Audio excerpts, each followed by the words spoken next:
السلام علیکم دوستو، امید ہے کہ آپ سب خیریت سے ہوں گے۔ آپ اس ویڈیو میں دیکھ سکتے ہیں کہ یہ انگریز عورت اسلام میں ایک دن پہلے ہی داخل ہوئی تھی اور ایک دن بعد ہی اللہ تبارک و تعالی نے اسے اپنے گھر بلا لیا۔ واہ، کیا ہی خوش نصیب ہے یہ عورت کہ 66 سال کی عمر میں اسلام قبول کیا اور دوسرے دن ہی اللہ تبارک و تعالی نے اسے مسجد الحرام کی زیارت نصیب فرما دی۔ جبکہ ہم جیسے مسلمان بچپن سے بڑھاپے کی طرف سفر کر رہے ہیں مگر ابھی تک بیت اللہ کی زیارت نصیب نہیں ہوئی، شاید ابھی تک اللہ کی طرف سے بلاوا نہیں آیا۔ دعا کیجیے اللہ تبارک و تعالی جلد سے جلد ہمیں حج اور عمرہ نصیب فرمائے، آمین۔ بہرحال اصل موضوع یہ ہے کہ 66 سال کی عمر میں اسے کس بات نے ابھارا جو اس نے اسلام قبول کر لیا، جبکہ یہ عورت جس ملک میں رہتی ہے وہاں اسلام کو بدنام کرنے کی کوئی کسر نہیں چھوڑی جا رہی ہے۔ اس کا جواب یہ ہے، جب بھی اللہ تبارک و تعالی کسی پر اسلام کی سچائی کھول دیتا ہے تو وہ شخص اسلام قبول کیے بغیر نہیں رہ سکتا، چاہے وہ 66 سال کی عمر والا ہو یا چاہے وہ 12 سال کا بچہ ہی کیوں نہ ہو۔ جب اللہ کسی کو ہدایت دینا چاہتا ہے تو اللہ اس کے لیے بہانے ہی بنا دیتا ہے اور وہ اسلام میں داخل ہو جاتا ہے، جیسے کہ آج کل ہم دیکھ رہے ہیں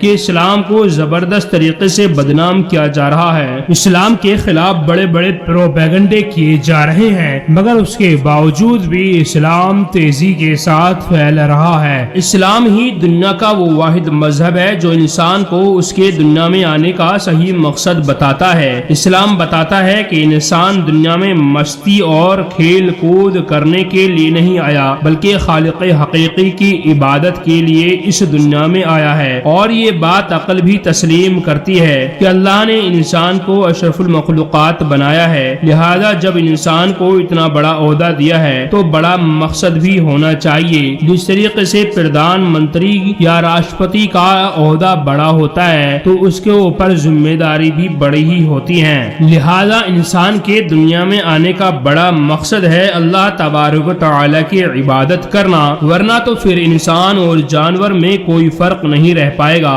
کیونکہ جو کام انسان کرتا ہے وہ کام جانور بھی کرتا ہے، یعنی کھانا پینا اور آرام، جبکہ جانور عبادت نہیں کر سکتا اور انسان عبادت کر سکتا ہے، لہذا انسان اور جانور میں جو فرق کرنے والی چیز ہے وہ ہے اللہ اور اس کے رسول صلی اللہ علیہ وسلم کی اطاعت کرنا اور اللہ کی عبادت کرنا۔ چنانچہ جو بھی اس مقصد کو پہچان جائے گا وہ اللہ کا نیک بندہ بن کر رہ جائے گا۔ جیسے کہ اس انگریز عورت کو اپنا دنیا میں آنے کا مقصد کا پتہ چل گیا تو اب یہ اسلام کو قبول کیے بغیر نہیں رہ پائی اور اس نے اسلام قبول کر لیا، مگر افسوس کی بات یہ ہے کہ ہم مسلمان اسلام قبول کرنے کے باوجود اور اسلام میں ہونے کے باوجود بھی ہم اسلام کو نہیں فالو کرتے، بلکہ ہم ان لوگوں کو فالو کر رہے ہیں جو خود اسلام میں داخل ہو رہے ہیں اور اپنی زندگی کو سکون بھری بنا رہے ہیں، مگر ہمارا حال یہ ہے کہ ہم اسلام کو چھوڑ کر ان لوگوں کی زندگیوں میں داخل ہو رہے ہیں اور ان کے طریقے اختیار کر رہے ہیں جن میں سکون نہیں ہے۔ میرے بھائیوں، اگر ہمیں سکون دنیا اور آخرت میں چاہیے، اگر ہمیں دنیا اور آخرت میں کامیابی چاہیے تو ہمیں محمد مصطفیٰ صلی اللہ علیہ وسلم کے طریقے پر چلنا ہوگا